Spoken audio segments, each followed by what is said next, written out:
नमस्कार दोस्तों, कृतिका कक्षा 10 पाठ 1 शिव पूजन सहाय द्वारा लिखित माता का अंचल प्रस्तुत है। जहाँ लड़कों का संग तहाँ बाजे मृदंग, जहाँ बुढ़ों का संग तहाँ खर्चे का तंग। हमारे पिता तड़के उठकर निपट नहा कर पूजा करने बैठ जाते थे। हम बचपन से ही उनके अंग लग गए थे। माता से केवल दूध पीने तक का नाता था, इसलिए पिता के साथ ही हम भी बाहर की बैठक में ही सोया करते। वह अपने साथ ही हमें भी उठाते और साथ ही नहला धुलाकर पूजा पर बिठा लेते। हम भभूत का तिलक लगा देने के लिए उनको दिक करने लगते थे, कुछ हंसकर, कुछ झुंझलाकर और कुछ डांटकर। वह हमारे चौड़े लिलार में त्रिपुंड कर देते थे। हमारे लिलार में भभूत खूब खुलती थी, सिर में लंबी लंबी जटाएं थीं। भभूत रमाने से हम खासे बम्बोला बन जाते थे। पिताजी हमें बड़े प्यार से भोलानाथ कहकर पुकारा करते, पर असल में हमारा नाम था तारकेश्वर नाथ। हम भी उनको बाबूजी कहकर पुकारा करते और माता को मैया। जब बाबूजी रामायण का पाठ करते तब हम उनकी बगल में बैठे बैठे आईने में अपना मुंह निहारा करते थे। जब वह हमारी ओर देखते तब हम कुछ लजा कर और मुस्कुरा कर आईना नीचे रख देते थे। वह भी मुस्कुरा पड़ते थे। पूजा पाठ कर चुकने के बाद वह राम राम लिखने लगते। अपनी एक राम नामा बही पर 1000 राम नाम लिखकर वह उसे पाठ करने की पोथी के साथ बांध कर रख देते। फिर 500 बार कागज के छोटे छोटे टुकड़ों पर राम नाम लिखकर आटे की गोलियों में लपेटते और उन गोलियों को गंगा जी की ओर चल पड़ते थे। उस समय भी हम उनके कंधे पर विराजमान रहते थे। जब वह गंगा में एक एक आटे की गोलियां फेंक कर मछलियों को खिलाने लगते तब भी हम उनके कंधे पर ही बैठे बैठे हंसा करते थे। जब वह मछलियों को चारा देकर घर की ओर लौटने लगते तब बीच रास्ते में झुके हुए पेड़ों की डालों पर हमें बिठाकर झूला झुलाते थे। कभी कभी बाबूजी हमसे कुश्ती भी लड़ते। वह शिथिल होकर हमारे बल को बढ़ावा देते और हम उनको पछाड़ देते थे। यह उतान पड़ जाते और हम उनकी छाती पर चढ़ जाते थे। जब हम उनकी लंबी लंबी मूछें उखाड़ने लगते तब वह हंसते हंसते हमारे हाथों को मूछों से छुड़ा कर उन्हें चूम लेते थे। फिर जब हमसे खट्टा और मिठा चुम्मा मांगते तब हम बारी बारी अपना बायां और दाहिना गाल उनके मुंह की ओर फेर देते थे। बाएं का खट्टा चुम्मा लेकर जब दाहिने का मीठा चुम्मा लेने लगते तब अपनी दाढ़ी या मूछ हमारे कोमल गालों पर गड़ा देते थे। हम झुंझलाकर फिर उनकी मूछें नोचने लग जाते थे। इस पर वह बनावटी रोने लगते और हम अलग खड़े खड़े खिलखिलाकर हंसने लग जाते थे। उनके साथ हंसते हंसते जब हम घर आते तब उनके साथ ही हम भी चौके पर खाने बैठते थे। वह हमें अपने ही हाथ से फूल के एक कटोरे में गोरस और भात सान कर खिलाते थे। जब हम खाकर अफर जाते तब मैया थोड़ा और खिलाने के लिए हट करती थी। वह बाबूजी से कहने लगती, आप तो 4-4 दाने के कौर बच्चे के मुंह में देते जाते हैं। इससे वह थोड़ा खाने पर भी समझ लेता है कि हम बहुत खा गए। आप खिलाने का ढंग नहीं जानते। बच्चे को भर मुंह कौर खिलाना चाहिए। जब खाएगा बड़े बड़े कौर तब पाएगा दुनिया में ठौर। देखिए मैं खिलाती हूँ। मर्दों क्या जाने कि बच्चों को कैसे खिलाना चाहिए, और महतारी के हाथ से खाने पर बच्चों का पेट भी भरता है। यह कह वह थाली में दही भात सांती और अलग अलग तोता, मैना, कबूतर, हंस, मोर आदि के बनावटी नाम से कौर बनाकर यह कहते हुए खिलाती जाती कि जल्दी खा लो नहीं तो उड़ जाएंगे। पर हम उन्हें इतनी जल्दी उड़ा जाते थे कि उड़ने का मौका ही नहीं मिलता था। जब हम सब बनावटी चिड़ियों को चट कर जाते थे तब बाबूजी कहने लगते, अच्छा अब तुम राजा हो जाओ, जाओ खेलो। बस हम उठकर उछलने कूदने लगते थे। फिर रस्सी में बंधा हुआ काठ का घोड़ा लेकर नंग धड़ंग बाहर गली में निकल जाते थे। जब कभी मैया हमें अचानक पकड़ पाती तब हमारे लाख छटपटाने पर भी एक चुल्लू कड़वा तेल हमारे सिर पर डाल ही देती थी। हम रोने लगते और बाबूजी उन पर बिगड़ खड़े होते, पर वह हमारे सिर में तेल बोत कर हमें उबट कर ही छोड़ती थीं। फिर हमारी नाभि और लिलार में काजल की बिंदी लगाकर चोटी गूंथती और उसमें फूलदार लट्टू बांधकर रंगीन कुर्ता टोपी पहना देती थी। हम खासे कन्हैया बनकर बाबूजी की गोद में सिसकते सिसकते बाहर आते थे। बाहर आते ही हमारी बाट जोहने वाला बालकों का एक झुंड मिल जाता था।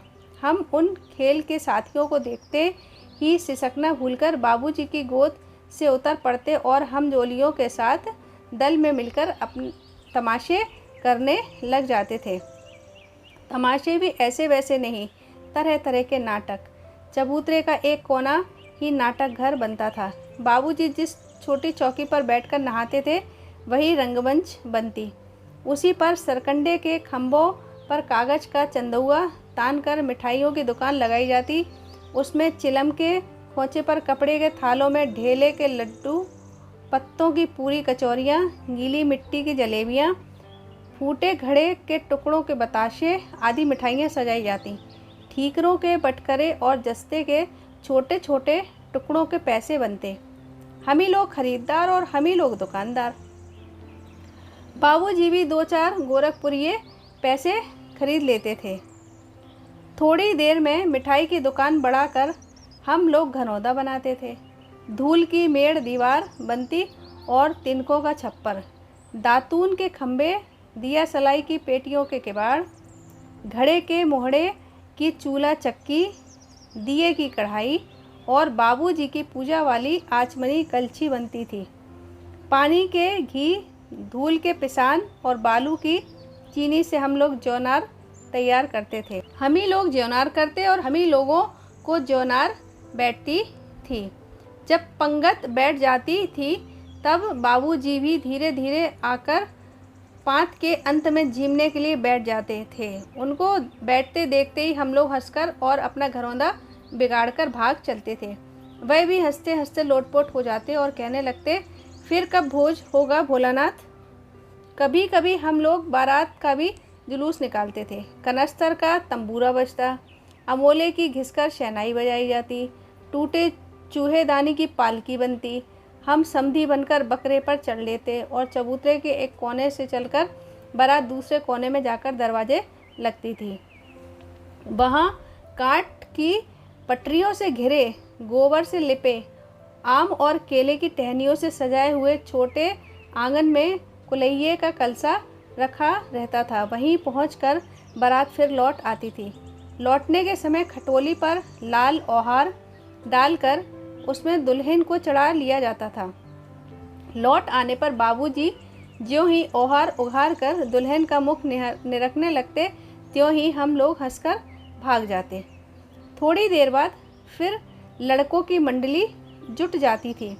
इकट्ठा होते ही राय जमती कि खेती की जाए। बस चबूतरे के छोर पर घिरनी गड़ जाती और उसके नीचे की गली कुआं बन जाती थी। मूंछ की बटी हुई पतली रस्सी में एक चुक्कड़ बांध गराड़ी पर चढ़ाकर लटका दिया जाता और 2 लड़के बैल बनकर मोट खींचने लग जाते। चबूतरा खेत बनता, कंकड़ बीज और ठेंगा हल जुआठा।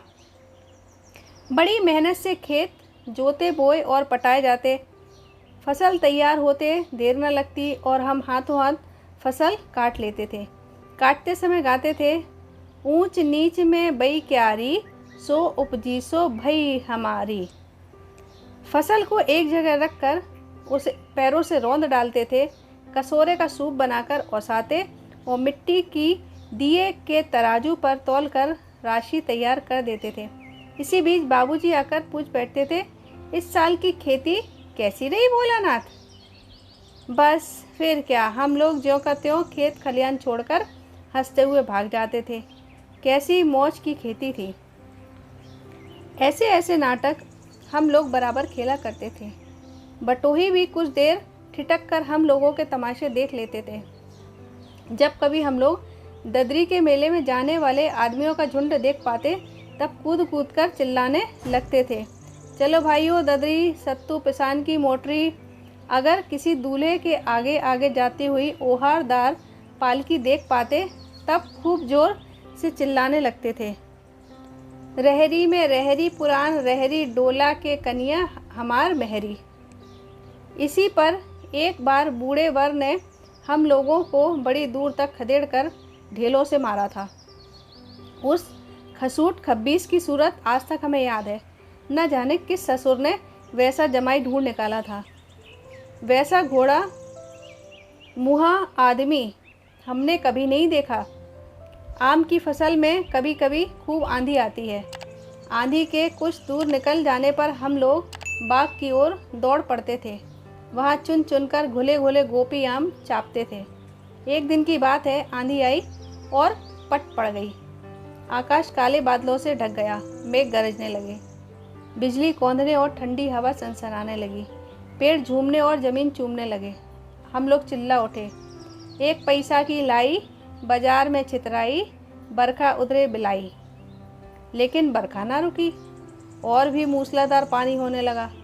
हम लोग पेड़ों की जड़ से धड़ से सट गए, जैसे कुत्ते के कान में अंठई चिपक जाती है। मगर बरखा जमी नहीं, थम गई। बरखा बंद होते ही बाग में बहुत से बिच्छू नजर आए। हम लोग डर कर भागे।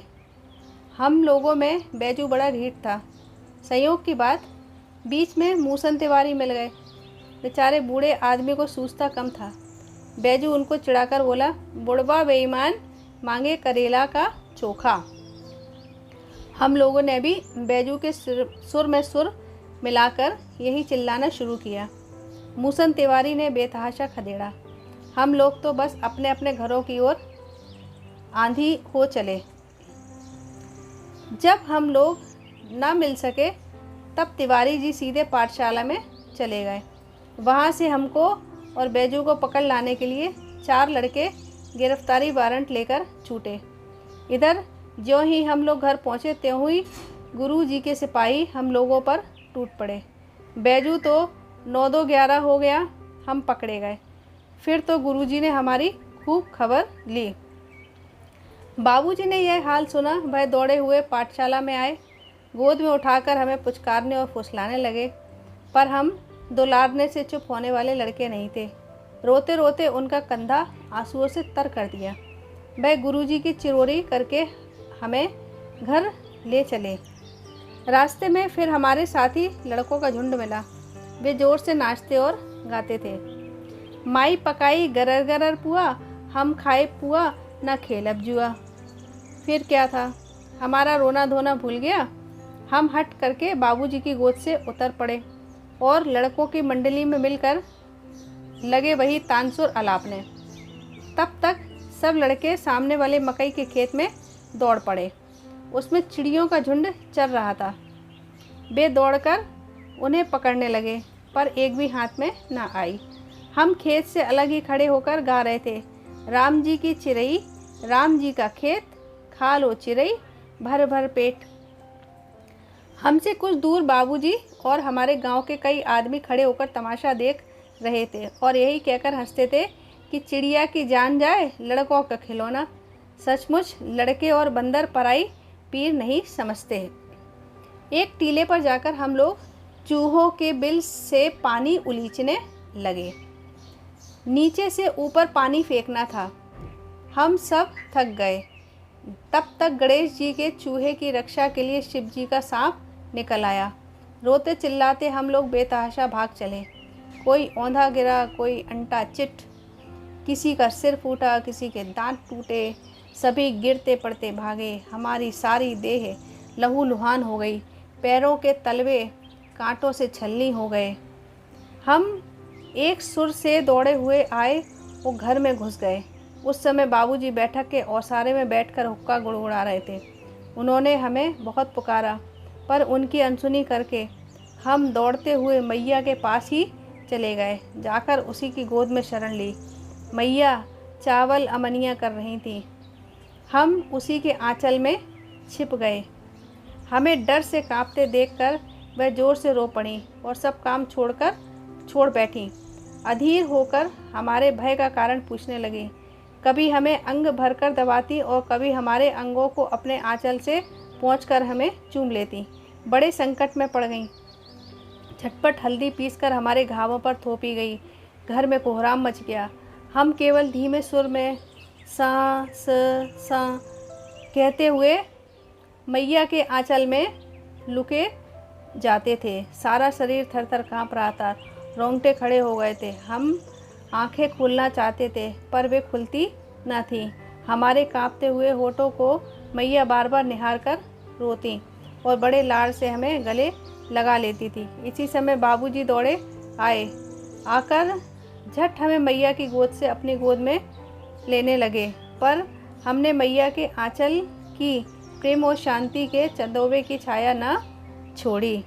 दोस्तों, ये कहानी यदि आपको पसंद आई हो तो वीडियो को लाइक व शेयर करें, इस चैनल को सब्सक्राइब करें और नोटिफिकेशन बेल को ऑल पर कीजिए। धन्यवाद।